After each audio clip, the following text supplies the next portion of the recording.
Da-da-da.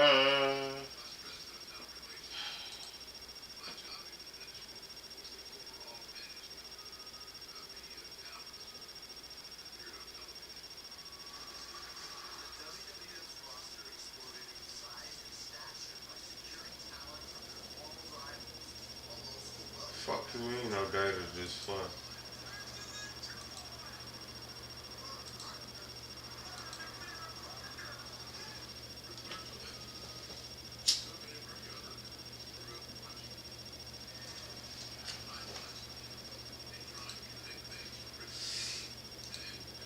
Alright, we're gonna try this shit again.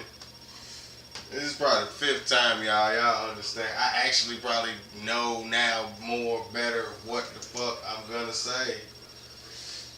Even better than before. Alright, so welcome back to the S.P.e.W. The Spoiler Review, Explain, whatever. This is my explainer show. And we're gonna do things a little bit different. And we're gonna make them live. So, yeah. We're going to try this.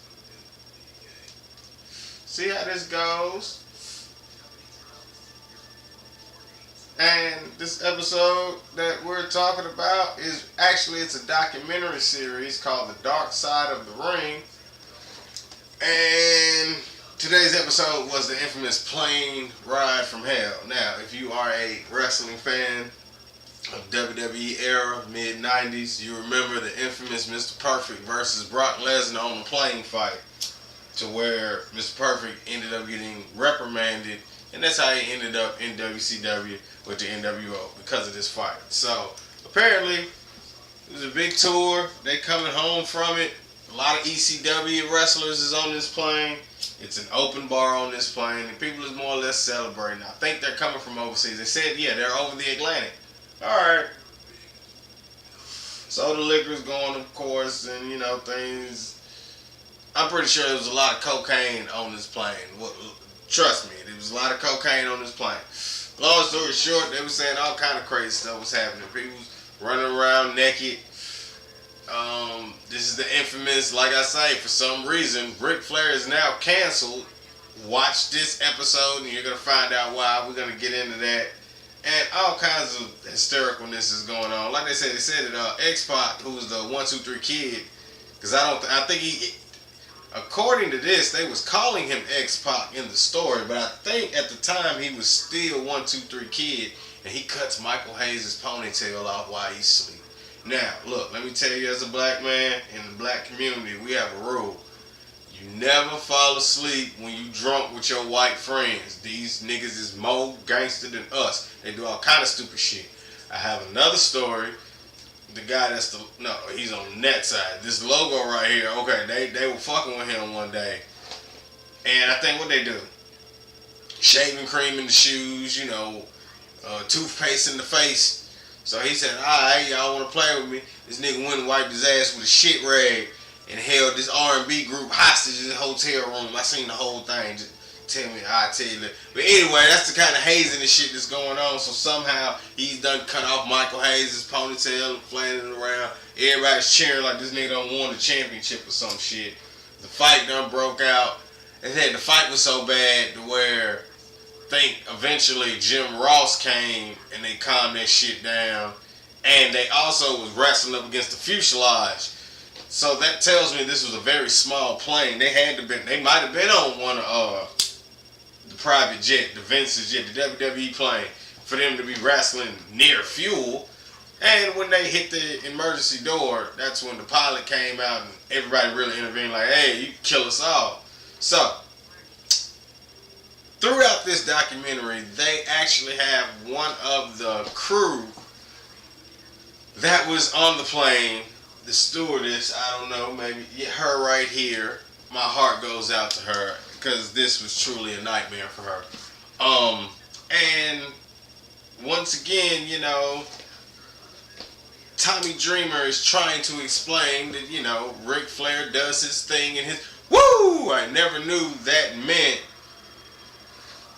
throw your penis in a circle was woo! But that apparently what it was. So if you don't know, Tommy Dreamer has been indefinitely suspended by Impact Wrestling for his comments and not necessarily support of the situation, but he was trying to smooth it over when really he just needed to shut the fuck up. I mean, my heart goes out for Tommy Dreamer because maybe he was on the plane.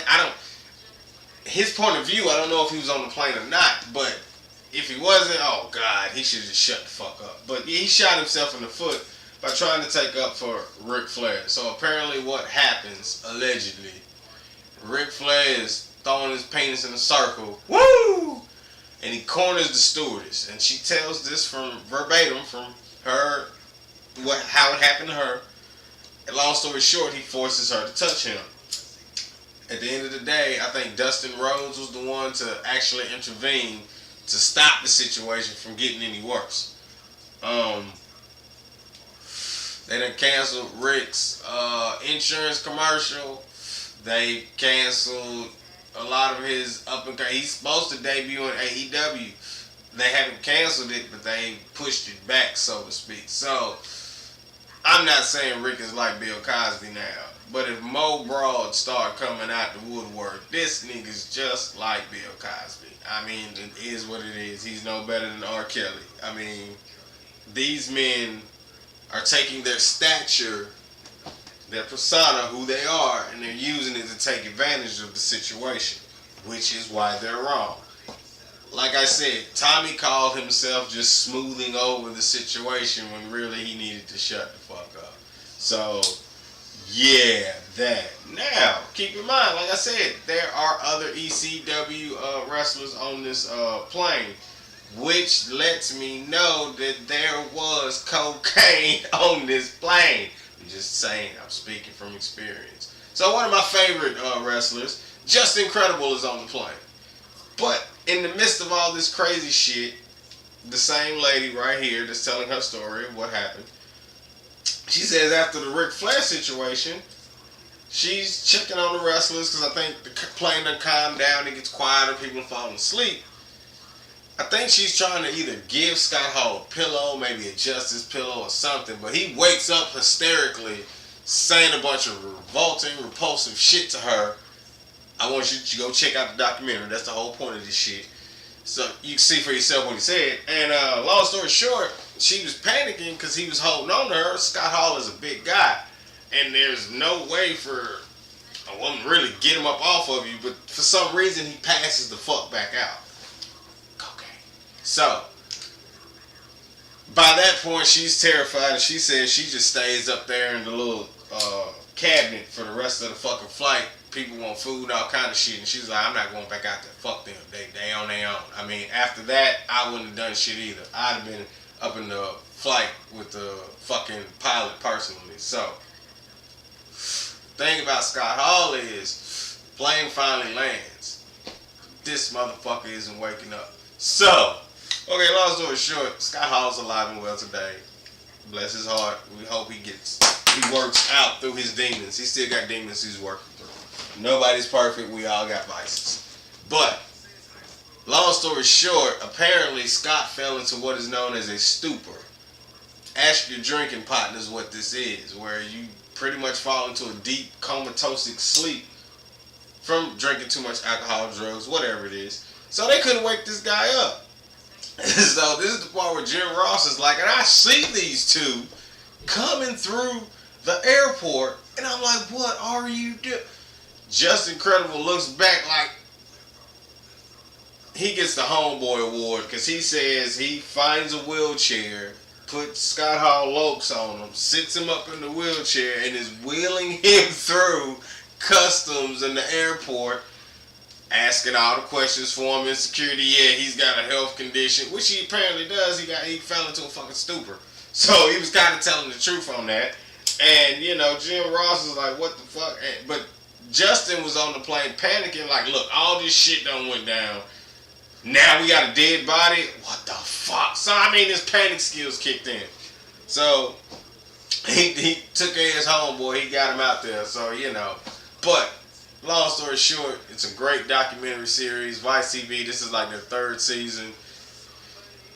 I didn't say everything that happened because I want you to go watch this fucking documentary and check out this shit. More crazy shit happens on the plane, but I had to review this shit since trying to cancel Rick and Poe Tommy's in his trouble, which deservingly, this was a wrong thing done. Things should have been reprimanded to them back then, and probably were. You know what I'm saying? A lot of people from the WWE wasn't there for comment either. So, but this easily has stirred up a whole bunch of stuff, and the WWE is in a very uncompromisable position right now. So check out Dark Side of the Ring. This is the Plane Ride from Hell episode. I think that's what it's titled. Go check it out, man. And yeah, this was crazy. Also, two of my other favorite episodes. They did one on Chris Benoit.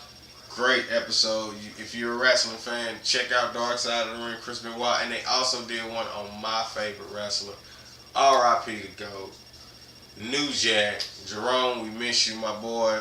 Hey, you made me believe in this shit. So check out those 3 episodes. I mean, they got, like I said, they got 3 seasons. They got plenty of stories. Oh yeah, the Superfly Jimmy Snuka story. Look, that's a good one. Oh my God, check out Dark Side of the Ring.